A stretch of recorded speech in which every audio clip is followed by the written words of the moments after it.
Hallo YouTube und herzlich willkommen zu einem neuen Tauchvideo mit eurem Olli. Es geht zum zweiten Tauchgang des Tages und wir sind immer noch am Tauchspot Siedem, an dem wir diesmal mal die Ostseite betauchen werden, denn da gibt es ein sehr schönes Korallenriff.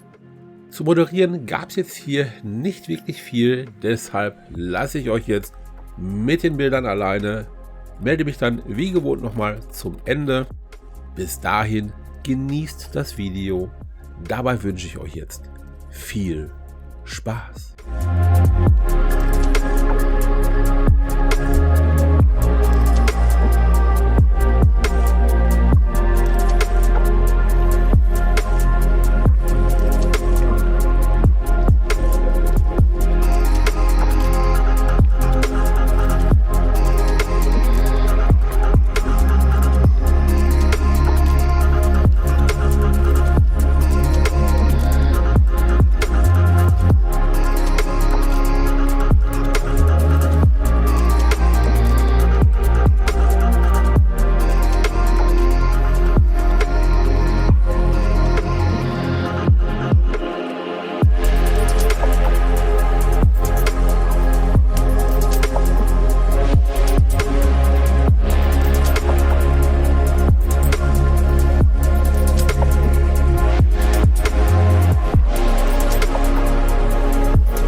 and go on.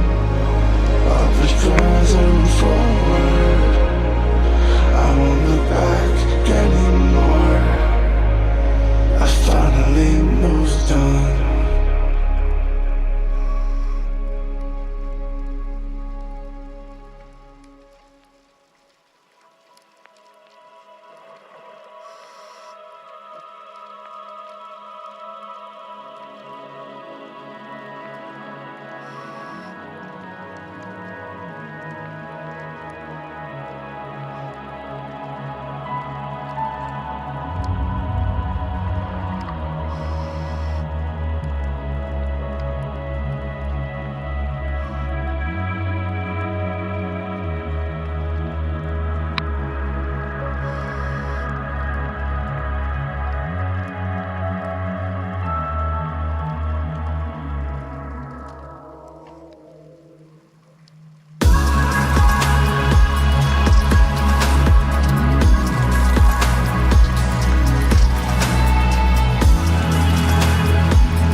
So, meine Lieben, das war's hier vom Tauchspot Siedem und 2 sehr schönen Tauchgängen.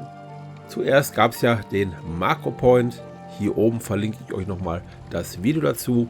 Und jetzt der zweite Tauchgang hier am Riff. Wunderschön bewachsen, viele Korallen, viele riesige Schwämme. Dazu noch jede Menge Nesselfarn und Weichkorallen. Dazwischen natürlich sehr viel Leben, viele bunte Fische, Garnelen, Krebse. Schnecken habe ich allerdings keine gesehen, aber die gab es ja beim ersten Tauchgang zu Genüge. Von daher also alles im grünen Bereich, wobei die Schnitzeljagd im Makrobereich doch mittlerweile zu meinen Favoriten zählt. Im Großen und Ganzen aber ein wirklich sehr schöner Tauchtag, der auch noch nicht ganz zu Ende ist, denn am Abend ging es nochmal zu einem Nachttauchgang ans Hausriff des Mata-Hari Dive Resorts. Wenn ihr wissen wollt, was ich bei diesem nächtlichen Streifzug durchs Riff so alles vor die Kamera bekommen habe, das Video dazu seht ihr dann beim nächsten Mal. Ich hoffe, dass euch dieses Video gefallen hat. Freue mich wie immer über Likes, nette Kommentare und den ein oder anderen neuen Abonnenten. Ich bedanke mich bei euch recht herzlich fürs Zuschauen. Bis dahin und gut Luft, euer Olli.